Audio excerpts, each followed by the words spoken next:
Yes, thanks for watching us on the South Australian Sports Show and staying with us. Time to talk about motor neurons disease. Sport is one of those things from time to time that can engage people and help getting some awareness, some fundraising. John Sheehan joins me. Johnny, how are you? Very well, thank you, Phil. It's been great I have the opportunity of being here. Mate, appreciate you coming in too, mate. Any time any charity is trying to get some awareness out there, trying to fundraise. I mean, there seems to be so many charities, so difficult, but just recently, M&D were involved with the Magpies and Norwood down at Alberton in an ice bucket challenge that involved Michael Taylor, Michael Aish, Keith Thomas, some of the big names of yesterday in footy. How did it go? Was it a great awareness for you? As far as awareness was concerned, it was just an absolute great game. The Port Adelaide Football Club gave us the opportunity of being the main charity for that game, and what a great rivalry game, Port and Norwood. And I've had some connections with the Norwood Footy Club and knew Michael Aish very well, and he put up his hand. Rowie was supposed to be the number 2, but he pulled out a couple of weeks beforehand. And I was at a past player and officials luncheon for Norwood Football Club, and Roger Woodcock had too many sherbets. And I grabbed him and said, "How would you like to get dunked in an ice bucket challenge?" And he said, "Yes," not asking any questions. Is that the amazing thing? Was that what you found with both clubs, the Magpies and Norwood? They're both powerful SANFL clubs. Happy to put their hand up and get involved? Well, the connection with Port Adelaide is that Brad Ebert is actually an ambassador for MNDSA. Yep. And his grandmother died of MND a couple of years ago. Yep. So he, from the Port Adelaide side, gave it a huge push.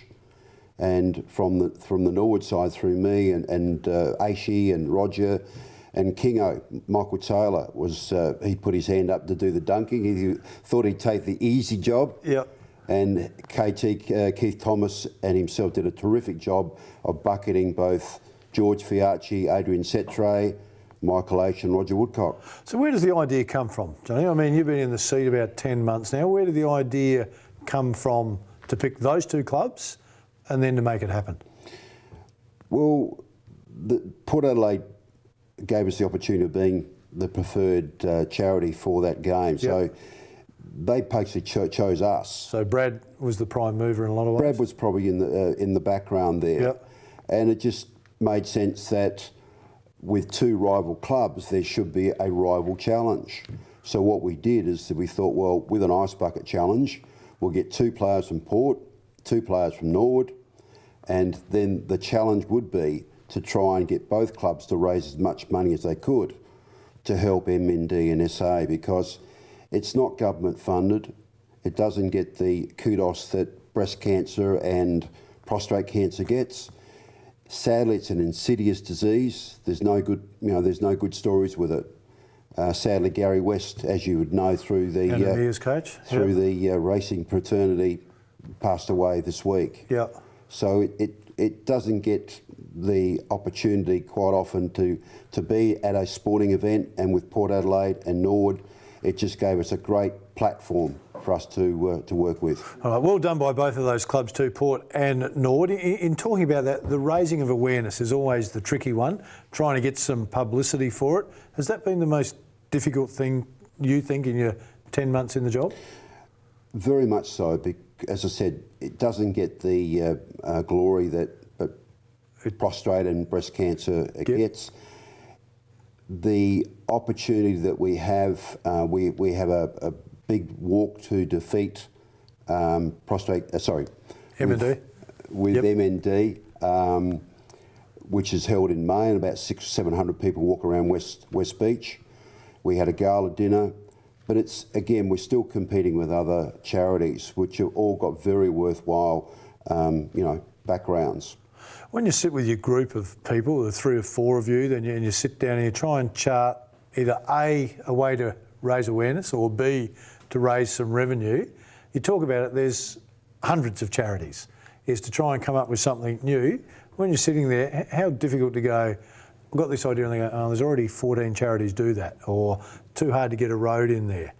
How difficult to as you be remember, innovative? You sat in our boardroom earlier this year, and we used you as someone to brainstorm. Didn't get much out of that. You came up with a fabulous idea, but it's something that we've got on the drawing board that we'll look at next year. But it is difficult to come up with something that's different.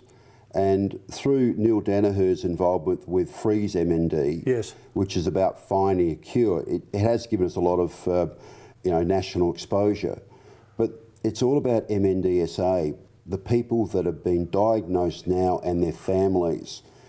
It's talking about just walking sticks or walking frames or electric wheelchairs, and just the counselling with the family as to try and work out how they're going to get through this terrible illness. Yeah, Johnny, I appreciate you coming in. Well done by the Magpies, well done by the Norwood Footy Club. If you've got some ideas or you're feeling charitable, wanted to donate some money to MNDSA, what would be the best way? Well, at the moment we've still got a challenge between the Port Adelaide Football Club and the Norwood Football Club. So you go into Port's website, Port Magpies or Norwood Redlegs. Yep. There's a link that takes you to a fundraising click, and you can donate to both clubs, because by the end of next week we'll be closing it off, and there's still a challenge for Port Magpies or Redleg supporters to try and knock each other off. All right, if you want your club to be the winner, you need to get on that website. Get on the Port website or the Norwood website. Donate some money so your club can be the winner of the M&D Challenge. Stay with us, still more to come.